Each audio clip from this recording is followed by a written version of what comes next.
But what's going on, everybody? This is Chris Classic dropping a car vlog. Hope you guys are having a wonderful Thursday. Nobody tells you today. Remember that God loves you, Christ loves you, and I love you as well. I pray that we move in the Holy Spirit so we all move to one accord.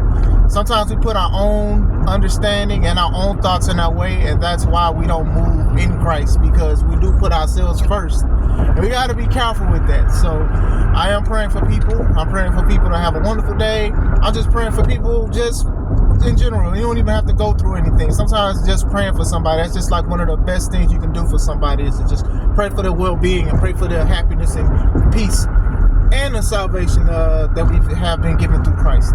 Make sure you subscribe to the channel, the Taking On Podcast, where I talk about professional wrestling topics. Also, make sure you subscribe to C3 Ultimate Wrestling. And despite everything that's going on, that is me and my wife's professional wrestling company. We're getting ready for the third show, which is less than a month away, called Enter the Limelight, which is a tribute show to Limelight Entertainment Studios. The founder, David Green, has been our #1 sponsor consistently for a lot of our shows for C3 Ultimate Wrestling. So I felt like a merger between professional wrestling and superheroes would work, because they low-key are synonymous with each other. I wanted to talk about Bobby Lashley and AEW, and I wanted to say, would it be a good thing or a bad thing? Now, first and foremost, I don't know if he's going to go to AEW. I've heard rumors of him talking with people. I know MVP trademarked the Hurt Syndicate, so obviously that's probably going to be the name of his group. I've also heard that Bobby Lashley may be interested in doing boxing or returning to MMA. I mean, the guy can do whatever he wants at 48 years old, and it doesn't look like time is something that's weighing him down with certain situations. But Classic Alpha, Chris Classic, I don't think he will fare well in AEW either. And I'm going to say why. First of all, financially, I'm sure he'll get paid in AEW and things like that. But the biggest thing that people were upset about was that Bobby Lashley wasn't like the main event guy under Triple H. And a lot of people was like, well, he was treated better under Vince, which he was. And my thing is, if he was the main event person, he'd probably be losing more than winning, if anything. You get what I'm saying? He's not like I mean, he's close to, but not synonymous with, like a Seth Rollins, who could just not do anything and then still be considered the main event. That's just how it works sometimes. You know, he needs a mouthpiece in MVP, and people love Bobby regardless if he was a bad guy or a good guy. But still, I don't think that he would fare well as a main eventer in AEW, and these are my reasons why. The first one is, AEW really doesn't have a main event. They really do not have a main event. AEW does not have a main event. If you're talking about main event wrestlers, we'll say, if I had to choose some main event wrestlers, this would be their main event, right? MJF, Jon Moxley, Kenny Omega. I'll put an asterisk by Bryan Danielson, but other than that, that's it.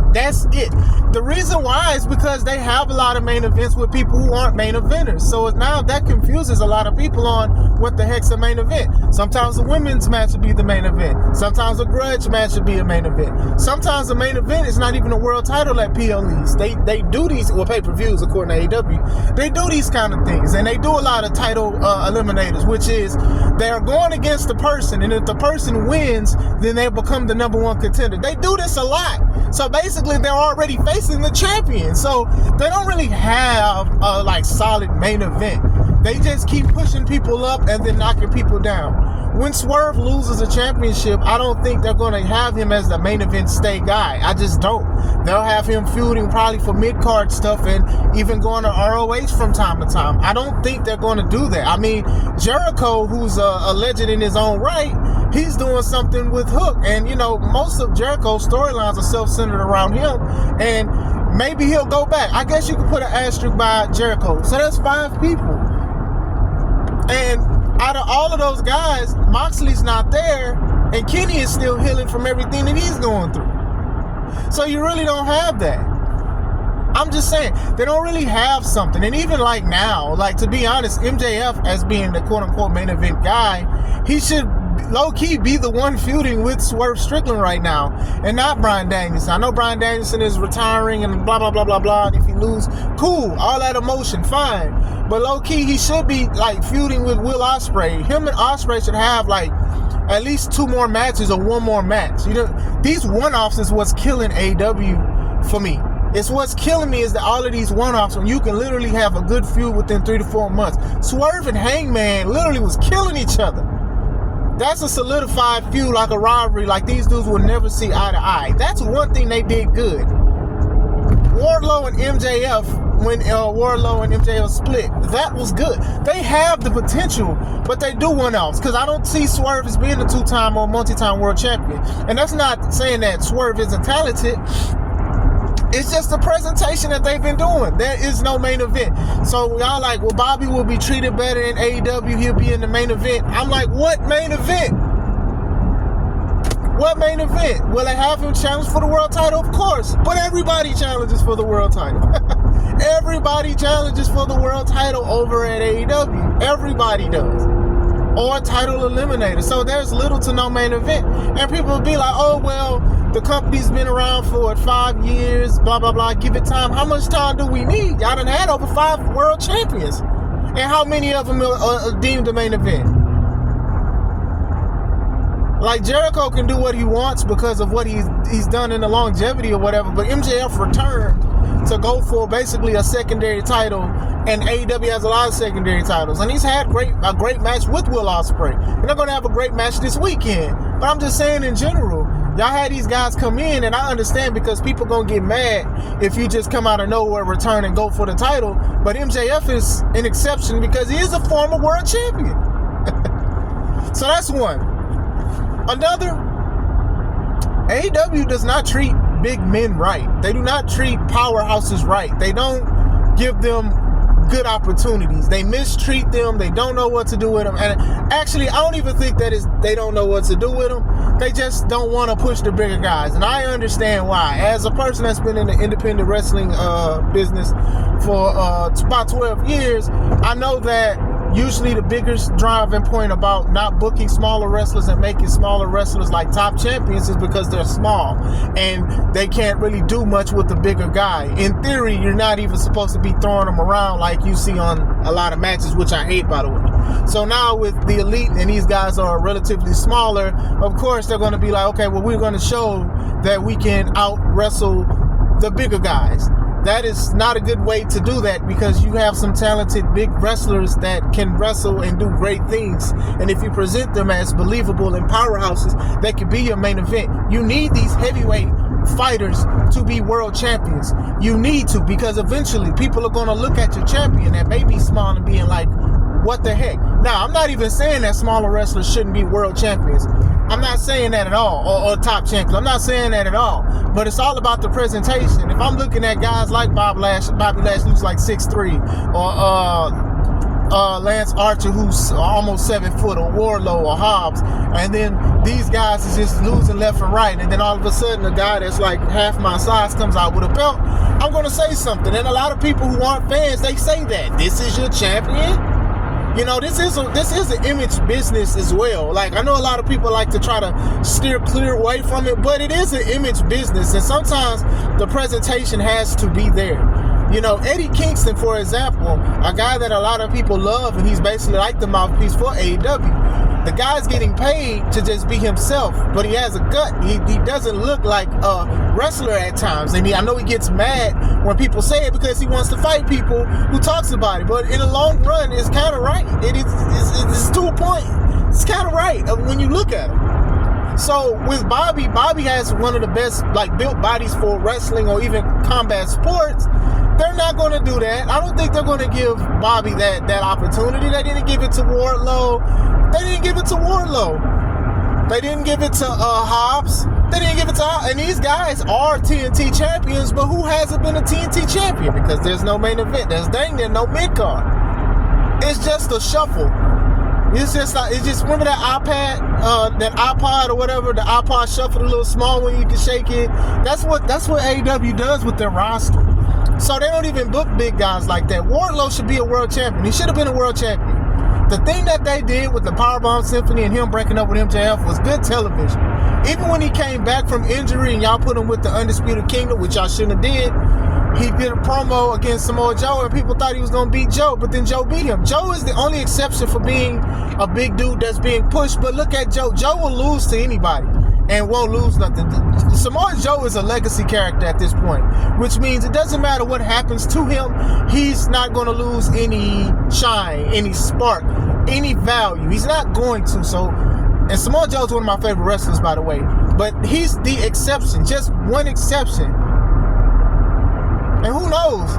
Maybe Swerve should have beat MJF for the belt, even though I was happy for Samoa Joe winning. I will say that. But still, you think they're going to just shoehorn Bobby to do this? And like I said, if they do this, cool. And I'll make a video talking about it, saying, okay, well, I was wrong. But what are they going to do as far as the main event? Swerve is the champ. Or Bryan Danielson, I don't know. Like, you should have Swerve beat Bryan Danielson. This should be Bryan Danielson's last match in AEW's retiring. It makes no sense to put the belt on him to retire. Like, even with Sting, right? They didn't even need to give the tag belts to Sting and Darby Allin because we knew that Sting was retiring. And for him to win, we're going off on a high horse. None of that needed to happen. They could have just went against the Young Bucks. They could have just went against the Young Bucks with no titles. And it would have been just as magical. I promise you that. So they don't push big guys like that. They just don't. And I know it's by design. I know it's not, we didn't realize. It is by design because I'm sure guys like the Bucks and everybody else is like, hey, you're too small to be a world champion. You're too small to get this. So you're taking it out on wrestlers that have nothing to do with that. Because this is selfish. You're trying to think about what other people said to you, and you're trying to prove them wrong. But by proving them wrong, you're hurting your roster. You're hurting guys like Wardlow. Like, people are begging and pleading for Wardlow to go to AEW. They're begging and pleading for Hobbs, not as much as Wardlow, for Hobbs to go there. You get what I'm saying? And then when we do see Lance Archer, he's losing to the guys that y'all want to elevate, you know? And I know I didn't call Will Ospreay a main eventer, but, you know, it's just getting there because what they're trying to do is like, of course he'll be there, but still, there's no real solid main event. So what is he going to do? He's going to be the journeyman to where he may lose two people getting to the thing. That's what they do with the bigger guys. They do that to the bigger guys. You book these guys, and then they lose to somebody that's about to be a champion because you're selling that this guy is unstoppable, but you have not made this guy look unstoppable because he's been losing to people or he isn't even on AEW television. So that's two reasons. Another reason, I don't know, bro. Like, to me, I just don't see it. Even if a faction, right? So let's say the Hurt Syndicate, which is MVP and Bobby Lashley. Low key, that could just be the group. They don't need a faction. They do not need a faction. I know Shelton is out and available, but they don't need a faction. Two people can be the Hurt Syndicate. That's it. You know, if Mark Henry could do the Hall of Pain and he was the only person that was giving out tickets, you can be the Hurt Syndicate. Two people can be the Hurt Syndicate. If this even happened, I think that's the best thing to do. You don't need to have a group. There's too many groups. There's Undisputed Kingdom. There's the Elite. There's the Bucks that's part of the Elite. Jericho, the Learning Tree. There's so much stuff. So y'all gonna make this group the number one group? Like, how are y'all gonna use that kind of stuff? Blood and Guts happened already. Team AEW, Blood and Guts happened already. Like, what are y'all gonna? It's so many. House of Black. It's so many factions. And what's the point? What's the point of it all to have all of these factions? What will that do for Bobby Lashley? What will it do for MVP? And I want to remind people, I said this about when people wanted the Hurt Business to come back and be together. Like, as soon as Triple H got the reins, him and Nick Khan, people was, the Hurt Business is coming back. And I'm like, for what? Why do we need the Hurt Business to come back? What will the Hurt Business do? Are they going to put them in the title picture? No. The Tribal Chief versus the Almighty Bobby Lashley should have definitely happened, though. I will say that. I will say they should have did some kind of program with the Bloodline and the Hurt Business at one point. But longevity is really gone with that. You know?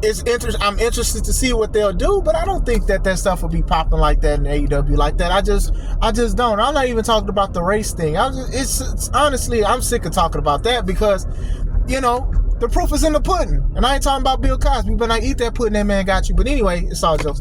But but still, like, where will you see him? And like I said, I don't own AEW. I own C3 Ultimate Wrestling. I don't care what that little other spot say. Still, like,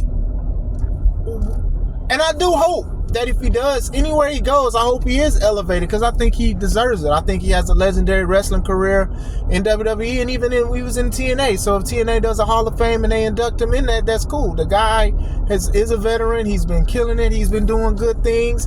Like I said, a lot of people love Bobby Lashley to the point that when he was doing that group with the Street Profits to Pride, people was cheering for him regardless of what they was doing because they like seeing Bobby. Like, Bobby is up there. I'm not going to sit there and say he's better than Orton and Cena and stuff like that, but low-key they give him the same respect and regard because he is a veteran and stuff, and he came a little bit after they wrestled and stuff, so he's up there. So I could even see him going back to WWE in the future or something with a Legends thing or whatever like that.